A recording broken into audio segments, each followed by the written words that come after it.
जळगावात शिवसेना ठाकरे गटाचे जिल्हा प्रमुख कुलभूषण पाटील यांच्यासह कार्यकर्ते व महिलांचा पोलीस अधीक्षक कार्यालयावर यावेळी मोर्चा काढण्यात आला। मतमोजणी केंद्राबाहेर फेर मतमोजणीच्या मागणीसाठी जमलेल्या जमावावर पोलीस उपअधीक्षक तसेच कर्मचाऱ्यांकडून लाठीचार्ज केल्याच्या विरोधात हे आंदोलन करण्यात आले। यावेळी अमानुषपणे लाठीचार्ज केल्याचा जिल्हा प्रमुख कुलभूषण पाटील यांनी आरोप करत संबंधित पोलीस उपअधीक्षक व पोलीस निरीक्षक यांच्यावर व कर्मचाऱ्यांवर कारवाईची मागणी केली आहे। मी उमेदवार असताना माझ्यासह कार्यकर्त्यांना तसेच समर्थक महिलांना पोलिसांनी मारहाण केल्याचं कुलभूषण पाटील यांनी म्हटलं आहे। पोलिसांच्या केलेल्या लाठीचार्ज प्रकरणाची चौकशी केली जाणार असून चौकशीसाठी समिती नियुक्ती करणार असल्याचे पोलीस अधीक्षक डॉक्टर महेश्वर रेड्डी यांनी माहिती देताना म्हटले आहे। यावेळी कुलभूषण पाटील शिवसेना ठाकरे गटाचे जिल्हा प्रमुख व पोलीस अधीक्षक डॉक्टर महेश्वर रेड्डी यांनी आज दिनांक 17 जानेवारी रोजी दुपारी 3 वाजता माध्यमांना माहिती दिली।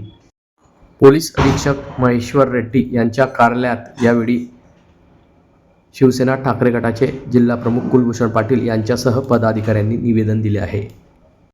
कार्यालयावर आपण मोर्चा काढून या ठिकाणी पोलीस अधीक्षकांना निवेदन दिले। काल मतमोजणी केंद्राबाहेर जो अमानुष प्रकारे येथल्या पोलीस अधिकाऱ्यांनी आमच्या प्रभागातल्या महिला असतील किंवा जी जनता निकाल ऐकायला आली असेल त्यांच्यावर जो अमानुष लाठीचार्ज केला, जे पाशवी पद्धतीने त्यांच्यावरती अतिशय क्रूरपणे हल्ला केला, मी हल्लाच म्हणेल, कारण कुठलेही कारण नसताना त्या ठिकाणी इथले पोलीस उपअधीक्षक नितीन गणापुरे असतील, या ठिकाणचे पोलीस निरीक्षक बबन आव्हाड असतील, यांनी कशा पद्धतीने अतिशय अश्लील अशा भाषेत महिलांशी शिवीगाळ केली, महिलांना लाठीचार्ज केला, आमच्या कार्यकर्त्यांनी लाठीचार्ज केला। त्याच्यामध्ये एक महिलेचं डोकं फुटलेलं आहे, एका पुरुष मंडळीचा त्या ठिकाणी हात फ्रॅक्चर झालेला आहे, एका कार्यकर्त्याला त्या ठिकाणी डोक्याला 2 टाके पडलेले आहेत।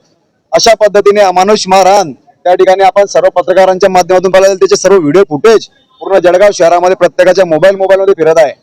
बबन आव्हाड साहेबांनी अतिशय अश्लील अशा पद्धतीने महिलांना शिवीगाळ करत मारहाण केली। हे बबन आव्हाड तेच आहेत ज्यांच्यावर यापूर्वी डीपीडीसी मध्ये अनेक आमदारांनी त्यांच्या एमडी ड्रग्सच्या बाबतीत, ड्रग्स तस्करीच्या बाबतीत अनेक आरोप केलेले आहेत। परंतु मी या ठिकाणी प्रशासनाला आणि या शासनाला विचारतो की यांना कोणाचा भय आहे, हे कोणाच्या दबावाखाली इथले लोक काम करतायत, अशा अधिकाऱ्याला त्या ठिकाणी पाठीशी घालण्याचं काम कोण करतंय? अशा ज्या अधिकाऱ्यावरती अतिशय गंभीर स्वरूपाचे आरोप असताना देखील त्यांना या ठिकाणी त्यांच्या मर्जीतलं म्हणजे स्थानिक गुन्हे शाखेच्या पोलीस निरीक्षक पदाचं या ठिकाणी बक्षीस दिलं गेलं। हे सर्व कोणाच्या आशीर्वादाने होत आहे हे देखील तपासणं गरजेचं आहे। हे बबन आव्हाड जे पोलीस निरीक्षक आहेत यांचे सर्व कालच्या पद्धतीचे कालचे जे झालेले प्रकार आहे त्याचे फुटेज आणि व्हिडिओ आणि आम्ही मानवाधिकार आयोग, राष्ट्रपती भवन, जे कुठले प्राधिकरण आम्हाला अपिले करायचे असतील त्या सर्व अपिलीय प्राधिकरणाकडे आम्ही त्या ठिकाणी दाद मागण्यासाठी देणार आहोत आणि त्यांच्यावर कारवाई करण्यासंदर्भात आम्ही त्या ठिकाणी मागणी करणार आहोत। त्यांच्यावर जोपर्यंत कारवाई होणार नाही तोपर्यंत आम्ही आमचा लढा सुरूच ठेवू। जर आम्हाला योग्य न्याय मिळाला नाही तर भविष्य काळामध्ये शिवसैनिक कशा पद्धतीने आंदोलन करतो आणि शिवसेना स्टाईल आंदोलन कसं असतं हे देखील आम्ही त्यांना या ठिकाणी दाखवून देऊ। त्यांच्यावरती जे प्रशासनाने कालच्या पद्धतीने आम्हाला आश्वासन दिलेलं होतं त्याच्या आम्ही या संदर्भात आज निवेदन दिलेलं आहे। त्याचे सर्व व्हिडिओ फुटेज आम्ही या ठिकाणी पुरवलेले आहेत, कशा पद्धतीने त्यांनी कालचा प्रकार घडवलेला आहे। उमेदवारांना मारहाण केली, उमेदवार जे त्या ठिकाणी मतमोजणीला गेलेले होते त्यांना बाहेर फेकण्यात आलं, लाठीचार्ज करण्यात आला, हा कुठला न्याय आहे? जर त्यांना या ठिकाणी त्यांच्यावर योग्य कारवाई केली नाही, आम्ही त्या संदर्भात या ठिकाणी पोलीस अधीक्षकांशी बोललेलो आहे। पोलीस अधीक्षकांनी कारवाईच्या संदर्भात आम्हाला या ठिकाणी आश्वासन दिलेलं आहे। निश्चित मला खात्री आहे की त्यांच्यावर कारवाई या ठिकाणी होईल।